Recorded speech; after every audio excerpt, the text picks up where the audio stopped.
The body believed to be that of a missing boater on Calaveras Lake has been recovered. The man has only been identified as a 36-year-old Army Staff Sergeant.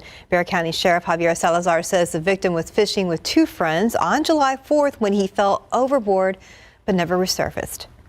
From what we're able to gather, it appears that he did panic somewhat, which led to his death.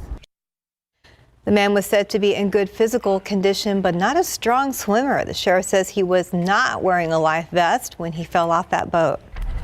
Philadelphia is taking legal action after a mass shooting there this week. The man blamed for the deaths of 5 people is in custody. And as ABC's Andrea Fujii reports, the city has now filed suit against 2 makers of so-called ghost guns, which authorities say were used in that attack. This morning, days after police say this gunman opened fire randomly in a Philadelphia neighborhood, killing 5 people and wounding several others, including a toddler, the city is taking aim at so-called ghost guns, the kind of weapon allegedly used in Monday's attack. One was an AR-15, the other was a 9mm. We've confirmed through our lab both of those weapons were privately made firearms. The city is now suing 2 manufacturers of ghost guns. Those are weapons that can be purchased online and assembled at home, posing a major concern to police because the guns are untraceable and they can be bought without age or background checks. The manufacturers attempted to avoid liability by claiming that it is selling parts, not guns.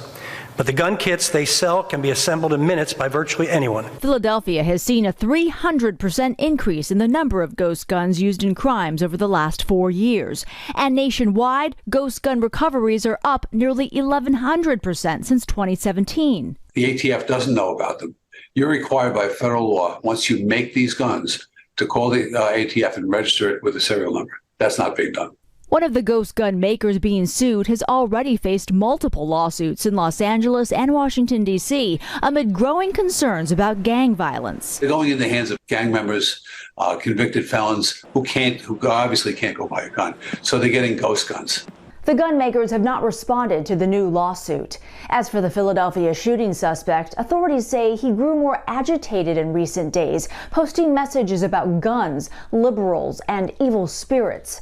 He's being held without bail. Andrea Fujii, ABC News, New York. 4 people have been killed, 9 wounded in the largest attack on Lviv's civilian infrastructure since Russia invaded Ukraine last year. The attack destroyed entire floors of a residential building and leaving the streets below covered in rubble. Ukraine's President Volodymyr Zelensky posted a video offering condolences and promising a tangible reaction. Officials say about 60 apartments and 50 cars in the area of the strike were damaged. Emergency services workers say they are searching debris for more people that may be trapped. Ukraine's Air Force reported it intercepted 7 of 10 cruise missiles that Russia fired from the Black Sea. Family members of the 23 people killed in a racist attack at an El Paso Walmart are confronting the gunman face-to-face in court for the first time since the 2019 massacre. The sentencing hearing for Patrick Crusius is set to continue today in a federal court.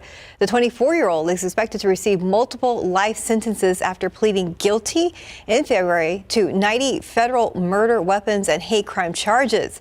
Some who lost loved ones say they forgive Crusius for the shooting, which targeted Hispanic shoppers, but they also want to tell him that he failed. Crusius could still face a death penalty when he faces charges in state court. An Alaska Airlines flight was diverted due to reported threats from a passenger. The airline says a man made threats to a flight attendant while on board a flight from Atlanta to Seattle Wednesday. According to Spokane police, the threat was a bomb threat. The plane was diverted to Spokane as a precaution, and 177 passengers were evacuated. County bomb squad processed the plane, and 1 person was taken into custody. Keep up to date with all of San Antonio's top news, weather, and so much more by clicking the like and subscribe buttons below. And once again, thanks for watching KSAT.